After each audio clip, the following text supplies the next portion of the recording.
बिहार विधानसभा चुनाव 2025 में एनडीए ने शानदार प्रदर्शन करते हुए फिर से सत्ता हासिल कर ली। महागठबंधन को कई जिलों में करारी हार का सामना करना पड़ा। राज्य के 15 जिलों में महागठबंधन का खाता तक नहीं खुला। इन जिलों की सभी सीटें एनडीए और उसके सहयोगी दलों ने जीत ली। ये नतीजे संकेत हैं कि बिहार की राजनीति में मतदाता अब स्थिरता और विकास को तरजीह दे रहे हैं और कहीं ना कहीं विपक्ष मतदाताओं से जुड़ने में नाकाम रहा है। आइए अब एक नजर डालते हैं बिहार के उन 15 जिलों पर जहां महागठबंधन का खाता तक नहीं खुल पाया। नमस्ते, मैं हूं असीम, आप देख रहे हैं एनडीटीवी इंडिया। तो बिहार के जिन 15 जिलों में महागठबंधन का खाता भी नहीं खुला, उनमें है गोपालगंज, सिवान, औरंगाबाद, जहानाबाद, नवादा, गया, कैमूर, भोजपुर, बक्सर, सारण, पश्चिम चंपारण, नालंदा, मधुबनी, सुपौल और रोहतास। इन जिलों की लगभग सभी सीटें भाजपा, जेडीयू, हम और लोजपा जैसे एनडीए दलों ने जीत ली।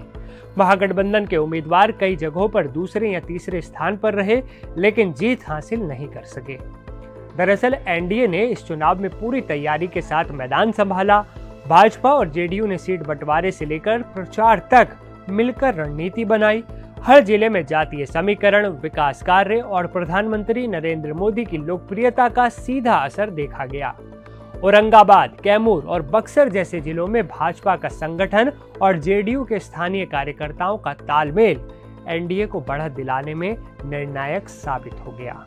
इसके अलावा गांव-गांव तक सरकारी योजनाओं की पहुंच और नीतीश कुमार की विकास और शांति की इमेज ने ग्रामीण इलाकों में असर डाला, जिसके चलते भाजपा को शहरी और मध्यम वर्ग का वोट मिला, जबकि जेडीयू को पिछड़े वर्ग और महिलाओं से बड़ा समर्थन मिला।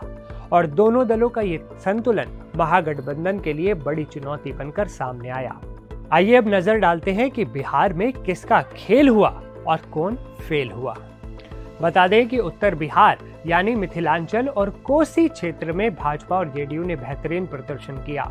मधुबनी, सुपौल, अररिया और सहरसा में एनडीए को सीधी बढ़त मिली। आरजेडी को सीमांचल के कुछ हिस्सों में मामूली सफलता मिली, लेकिन कुल मिलाकर एनडीए ने यहां मजबूती दिखाई। अब दक्षिण बिहार पर नजर डाल लेते हैं। दक्षिण बिहार यानी मगध और गया क्षेत्र में एनडीए ने लगभग सभी सीटें जीत ली। गया जिले में नीतीश कुमार की शराबबंदी और शिक्षा योजनाओं का व्यापक असर देखने को मिला। आरजेडी और कांग्रेस के उम्मीदवार यहां पिछड़ गए, जबकि पश्चिम बिहार, जो मुख्य तौर पर भोजपुर, बक्सर और रोहतास का इलाका है, ये इलाका पारंपरिक रूप से भाजपा का गढ़ माना जाता है। इस बार भी भाजपा ने यहाँ अपना दबदबा कायम रखा। माना जा रहा है कि यहाँ जातीय संतुलन और कानून व्यवस्था का मुद्दा एनडीए के पक्ष में गया। और जहां तक बात है उत्तर पश्चिम बिहार के जिले जैसे सारण, सिवान, गोपालगंज, तो इन जिलों में कभी आरजेडी का प्रभाव हुआ करता था, लेकिन इस बार भाजपा और जेडीयू ने बढ़त यहाँ बना ली। सारण में एनडीए ने सभी सीटें अपने खाते में डाली। स्थानीय जातीय समीकरण और नीतीश की प्रशासनिक छवि यहां निर्णायक साबित हुई। इसके अलावा मध्य बिहार का इलाका, जिसमें पटना और नालंदा पड़ते हैं, वहां बीजेपी ने शहरी सीटों पर अच्छा प्रदर्शन किया।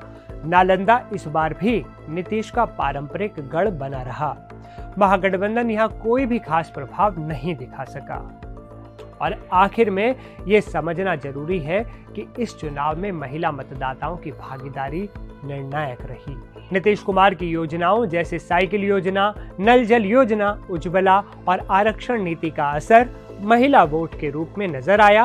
बेरोजगारी से परेशान युवाओं के एक बड़े वर्ग ने भी एनडीए को इसलिए वोट दिया क्योंकि उसे स्थिरता और सुरक्षा का भरोसा ज्यादा लगा। इस तरह बिहार के कुल 15 जिलों में विपक्षी महागठबंधन का खाता तक नहीं खुल पाया। ये दिखाता है कि बिहार की राजनीति में जनता अब नतीजे और भरोसे को महत्व दे रही है। अब आने वाले समय में अगर विपक्ष को वापसी करनी है तो उसे जमीनी स्तर पर संगठन और लोगों का विश्वास फिर से जीतना होगा। आपको क्या लगता है, क्या यही कारण थे महागठबंधन की हार के? अपनी राय आप हमें कमेंट में बता सकते हैं। वीडियो पसंद आया हो तो इसे दोस्तों के साथ शेयर करना मत भूलिएगा। मिलते हैं अगले वीडियो में, तब तक के लिए नमस्कार दोस्तों।